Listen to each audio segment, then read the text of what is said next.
He's got to sit up here now because he lost the part. Yeah. He's got to remember to be lieutenant. That's leader. Oh, that's there. Yeah, you know, that's we can down it up. That's leader.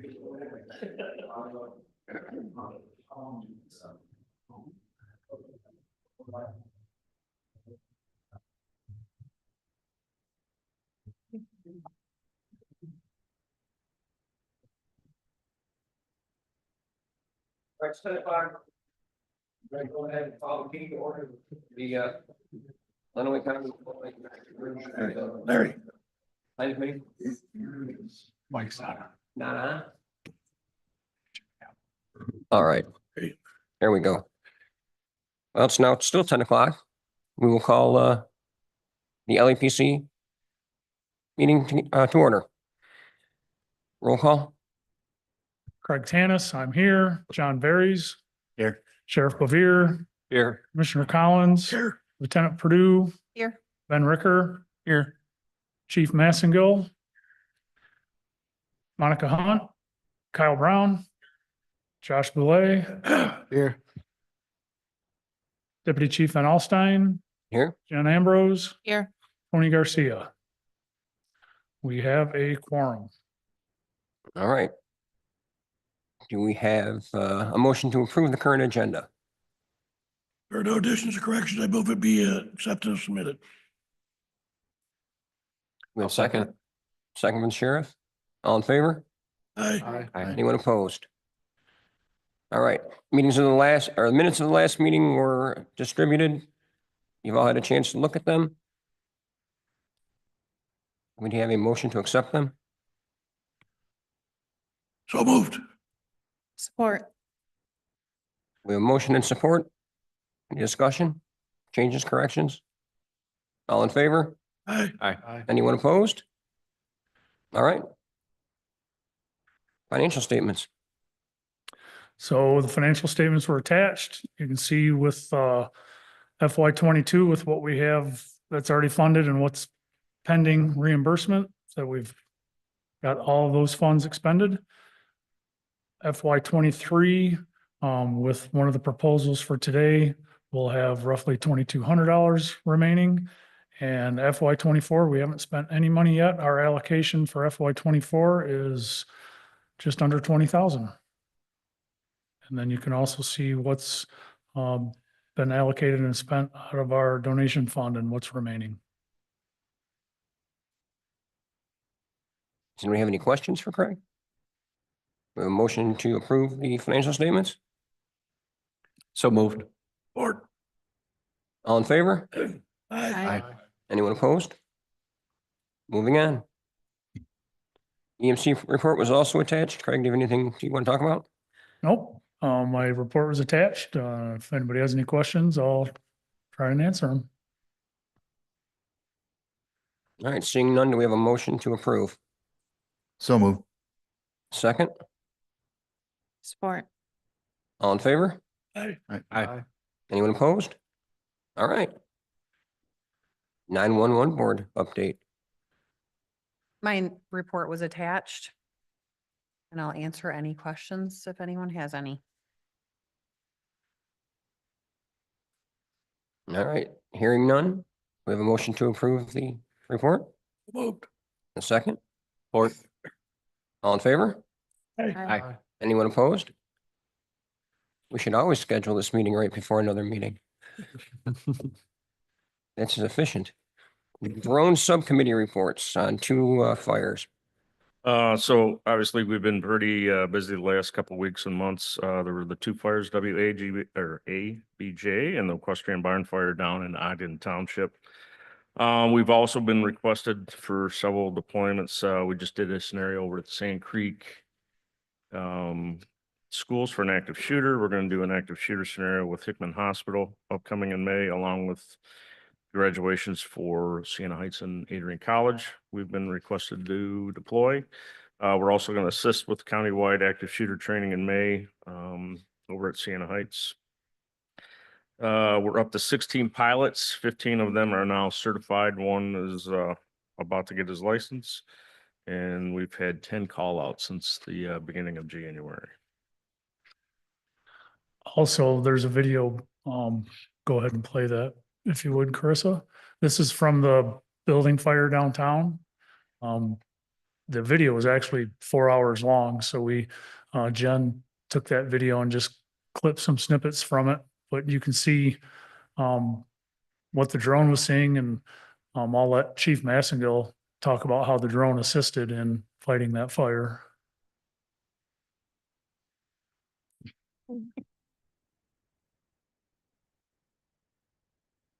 Yeah, so the drone, this was the first time that the drone was used on a fire in the county. And it assisted us because we couldn't in the past see where the fire was moving.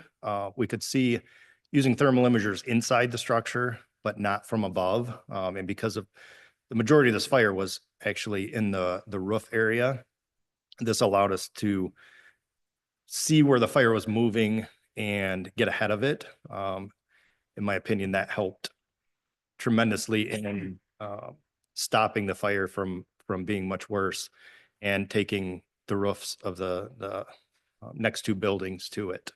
So it was definitely an advantage that we've never had in the past. And we could actually, when I was assigning crews to different parts of the building, I could direct them. I brought them over. And if you see right here, kind of in the top right, that little triangle of red, that's actually the heat jumping into that fourth building that we wouldn't have seen in the past. We try to catch up with it, and the only thing we can really do is go from underneath or up above and start cutting holes until we find it, where we could actually see it going into that fourth building, that heat. So I could, with the drone, we had firefighters operating on the roof, and right there, I directed them and I said, go 10 feet in front of you, 5 feet to your left. I want you to cut a hole directly below you. And they didn't have to just keep cutting holes until they found where the fire was moving. So it was, that was an advantage that we've never had before. I could also, before I sent crews in to the inside, I could tell them, this is where I want you. This is where the heat signature is showing the most. And they could go directly there instead of pulling the entire ceiling until they found where the fire was found a chase to head. So that was definitely an advantage that we haven't had. So. And also at one point, correct me if I'm wrong, Eric, when you directed them where to cut that vent, you could see the heat, as soon as they cut that vent, you could see the heat signature retreating. Yeah, and it might have showed it. I didn't. I think it did show it already. Yeah, it to where it. Yep. So there you can see the heat, and you can see it now instead of it being red where that little triangle was. This is looking from the front instead of the back. So now it's the bottom left corner. Instead of red, now it's greenish yellow because that heat has dissipated because they cut that hole there and they were able to let the heat out there. I'm not sure if they sprayed water into there, if there was any active fire at that point, but instead of traveling all the way across, they were able to stop it right there. And then the following week, Madison had a equestrian barn fire, and Chief Wilson requested the drone for that because of the thick and heavy smoke, just for the same reason, to see where the hot spots were and help formulate a plan of attack. Anything you want to add on that, Josh? No, I mean, it was helpful for us because we knew the barn, the hip roof barn there was full of hay on the upper deck. And the barn was a total loss, but there was a lot of trailers and equipment inside the barn that we were able to save. And using the drone, we were able to kind of identify what areas of the building were safe for us to enter. And get some of like his saddles and bridles that are very expensive, and some of them that he's had since he was a little boy. So we were able to safely send some guys in and get those out, knowing exactly where the hot spots were in the structure that we couldn't see. So it was helpful. And then as far as the firefighting operations, we were able to direct our excavator right to where we wanted to go to pull stuff off and do it safely while continuing operations. So All right, do we have a motion to accept the drone subcommittee report? So moved. All right, we have a second? Support. All in favor? Aye. Anyone opposed? All right, we have no old business. Move on to new business. Craig, grant request. So requesting $1,800 out of FY 23 for the 2025 Great Lakes Homeland Security Conference, and that would be for conference registration and lodging for Chris and myself. In the past, there's been regional funds available for this conference. This year, there isn't, so requesting that we pay for Chris and I out of local funds. I'll make a motion. Support. Any discussion? Okay, we'll call the vote. All in favor? Aye. Aye. Anyone opposed? All right, there's a pass. Tecumseh Dams update. So a couple of weeks ago, with all the rain we were receiving, and some work that's being done on the Tecumseh Dam, which is owned by the county, there started to be an overflow on the Standish Dam. So for those of you not familiar with the dams in Tecumseh, there's the Tecumseh Dam, which is at Red Mill Pond, owned by the county. The next in line is the Standish Dam, on the Standish Pond, owned by the city. And then the last one in line is the Globe Mill Dam on the Globe Mill Pond. So the Standish Dam was the one that was overflowing. So they had to open all the gates to all three dams. That was on Thursday. That was borderline emergency situation on the Standish Dam, because it's also a dam that the city has applications into the state to do repairs. So it was the worst of the three dams as far as the condition. And then we also had to make notification downstream to Blissfield, because with all that water going down, we were afraid it was going to raise the water level to a point in Blissfield where they had to shut down 223. Fortunately, through the night, the water level came down to acceptable levels. Eagle requested that they still keep the dam gates open. Saturday morning or Friday morning, they closed them partially, so they were only partially open. And then by Saturday morning, they closed them all the way to where it was just normal flow.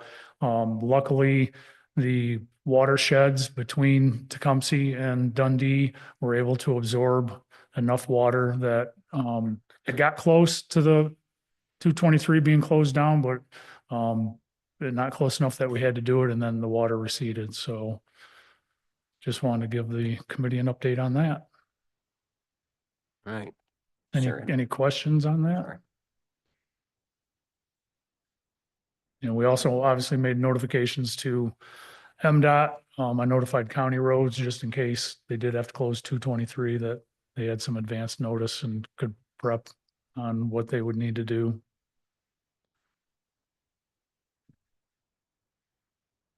All right, moving on to Sarah Title III. So just want to update the group that Chris is working on updating plans and redoing actually new plans. So as those get done, those will be submitted to the state for their approval. How many updates are we doing? 20 updates, and that includes the new ones. So between redoing new plans and doing updates, we had 20 plans going through. Any questions? All right, we're gonna run down these training updates real quick and we'll be close to the end. So we did a EAP workshop at Michigan International Speedway last week, just to go over their emergency action plan and what everybody's expectations were, and just talk through some scenarios, and it went really well.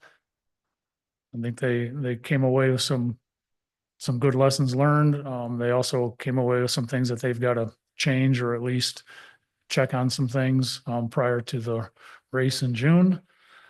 We did an active shooter full-scale exercise that was coordinated, was actually planned and coordinated with Madison Fire and Madison PD. Planned it with Sand Creek. Chris and I were just involved as observers and evaluators, but also believe that went really well. It was the first time we were able to fully exercise the rescue task force team. While they've done training, it's just been training just for the team, not with all the other disciplines and agencies involved. So we got some good information and feedback from that as well. Anything you want to add to that, Josh? No, I mean, I think the drill went really well. We had participants from the community that were, played victims. I thought that went really well for the RTF team to actually be able to deploy, plus law enforcement. Did find out, I think the drill went well, found out some discrepancies that we need to work on still.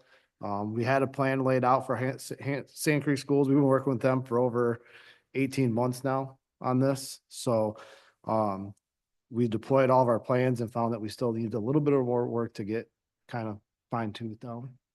And we even did the reunification site. We even went through that as far as that. That's the first time we've actually kind of set up and started doing that for that. Then on May 14th, there's a full-scale active shooter exercise at Hickman Hospital that Chris has been planning with Jessica from Hickman.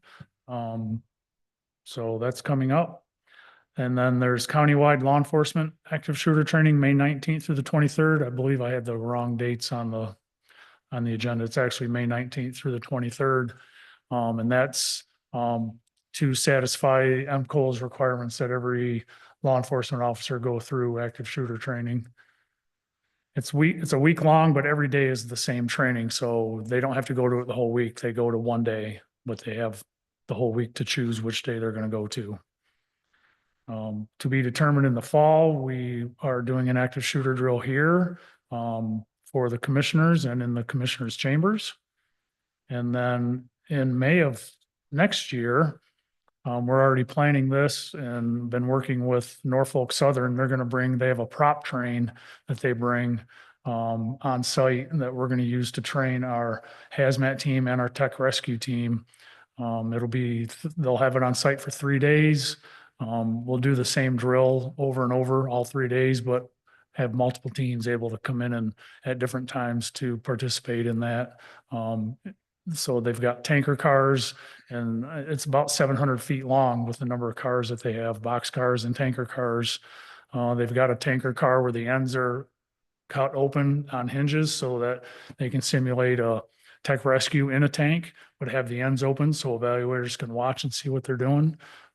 So it should be really valuable training because we have a lot of methyl ethyl bad stuff that travels by train in our county that I'm sure a lot of people are unaware of that. We just need to be prepared in case. Thank you. Anybody have any questions on any of those training updates? All right, call to the public. All right, our next meeting is scheduled for June 17th, right here, 10 a.m. We have a motion to adjourn? Motion to adjourn. Second. All in favor? Aye. Anybody opposed? All right, we are adjourned.